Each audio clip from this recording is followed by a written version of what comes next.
very pretty.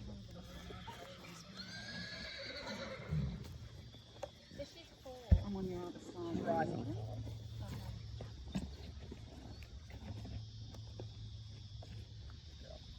So you'll notice the first thing that I did there in terms of holding space, I was very aware of how I walked over here.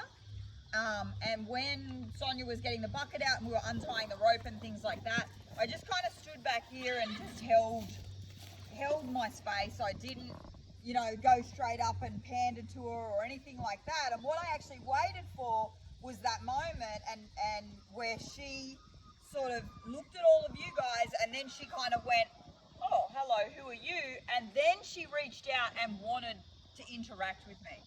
And so again, with that initial interaction, what I did was I just went, hi, I'm Tanya, and then I just stepped back out of it, okay? I think sometimes our desire is to go, oh, the horse is looking at me, you know, we give him a big rub, so, you know, and we get really rambunctious about it or really sort of energetic about it. And I'm low energy anyway. So, you know, if you're high energy, then that's one thing, but, you know, I am who I am, but I'm also, you know, holding my area and not sort of trying to get up in her face or anything like that. And I want to be able to retreat without her thinking that she needs to walk away from me. Good job. And you'll see that I'm not insisting on patting her or anything like that. And again, I'm going to walk away. I'm going to retreat away from her. I don't care whether she follows me or not, but I'm going to set that standard where I go, hi, I'm Tanya. I'll just be over here. Hi, I'm Tanya. I'll just be over here. Okay, I'm going to set that standard. She followed me for a whole circle, so I'm going to say, hello, Angel. She wants to smell me. There's a lovely little lick and chew, and I'm going to walk away again. So I'm sort of setting that tone. If I allow her to open the dialogue and then walk away, open the dialogue, walk away, open the dialogue, walk away, I'm kind of setting a precedent that she's in control of the situation. And I don't need to, you know, once upon a time, to prove that I was in control of the situation, I would have come in here and put pressure on her to make her move. Like, you know, the old, you know, I control your direction, speed, and all of that sort of stuff. But instead, what I did was I walked in here. The horse is in a little bit of a, not an elevated state, but she's uneasy in that she's uneasy in that she's been, like her herd's been taken away this morning. Hello, how are you? Good job. Her herd's been taken away this morning, so she's a little bit uneasy. She's a little bit like, I don't really want to be in this round pen. And so what I'm doing is I walked in and I said to her, this is my area, this is my space, I'm very confident in the round pen. This is my office. If I was a shark, this would be my ocean. You know, I'm super confident in here. So that's what I've done. I've walked in and I've allowed her to go, oh, hi, who are you? And introduce herself. But then I haven't got wrapped up in that, oh, goo goo gaga, you're amazing. And I want you to love me, so I'm going to scratch you. And oh, you walked away. Oh, goody, you're coming back. Oh, you walked away again.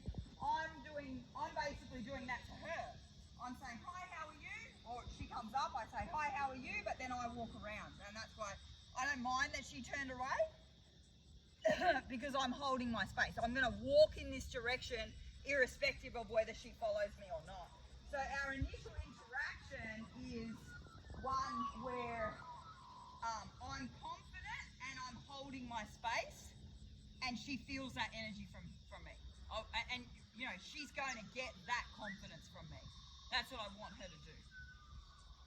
I don't want her to think, oh, hi, how are you? But now I'm walking away and I'm saying hello again and then I'm walking away and it puts her in as the decider. Yeah? I'm the decider. I'm the one who makes the decisions in what it is that we're doing. So I haven't asked her to interact with me. I've just allowed her to interact with me if she feels like she needs to. Gee, she is little, isn't she? She'll be like Mingo, she'll take ages. How are you? So Tanya, in the sense of touch, do you only keep to their head space as such and around their, or? No, I'll slowly work my way down her body. And as you probably saw, like I have touched her on the neck a couple of times. Yep.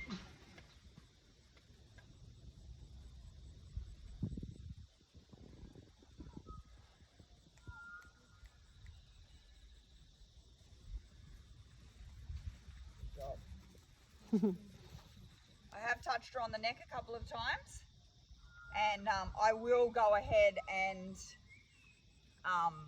make my way down her body. But as with anything, I'm not going to just go in and say, it is my right to touch you all over your body. Okay, because it's not quite just right now. I don't need to. I love that. So I'm going to pause there. I love that she lowered her head.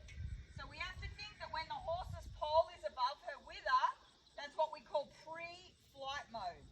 Okay, so she's still elevated, she's still on high alert, so she's still bothered. Even though she's interacting with me, she's still sort of ready to interact with what's going on out there, and she's certainly ready to leave if she feels like she needs to. I loved that there, she lowered her head like that. Yeah, when she drops that pole below the wither, what she's doing is in that moment, she's saying, I'm confident in this moment right now. When she puts her head back up, that confidence goes away. But as you can see, as I walk around, that her head is slowly starting to get lower, and she's slowly starting to get more confident being in the round pen and being with me rather than looking for external validation. That